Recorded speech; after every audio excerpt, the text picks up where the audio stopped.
On retrouve justement Salima Belhadj, notre envoyée spéciale à Dakar. Comment se déroule le vote à la mi-journée?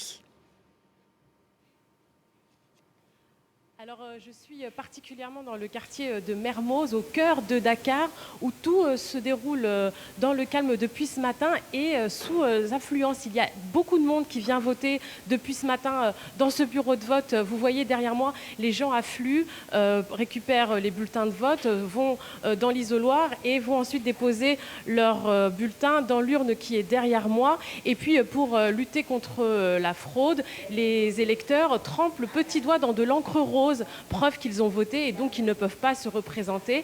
Et puis depuis ce matin aussi, pour lutter contre la fraude, plusieurs observateurs se sont succédés ici dans ce bureau de vote. Il y a eu les observateurs de l'Union européenne, les observateurs de la CEDEAO, la communauté des États d'Afrique de l'Ouest, et également des observateurs de l'ambassade américaine ici au Sénégal, ici basée à Dakar. Juste un chiffre qui ne serait pas vraiment significatif, mais pour vous montrer l'affluence, il doit y avoir 500 votants ici dans ce bureau de vote numéro 2. Ils sont déjà 215 à s'être représentés. C'est la mobilisation de la jeunesse qui sera déterminante? C'est la mobilisation de la jeunesse parce que la jeunesse a été au cœur du programme des 5 candidats. Le Sénégal est un pays extrêmement jeune, plus de la moitié de la population a plus de 20 ans. Et le défi pour cette jeunesse est de trouver du travail puisque un chômeur sur deux a moins de 35 ans dans le pays. Donc comme elle a été le cœur de cible de cette campagne, c'est sa mobilisation qui est particulièrement regardée aujourd'hui. Un chiffre sur la participation. En 2012, le premier tour de la présidentielle avait atteint les 55%.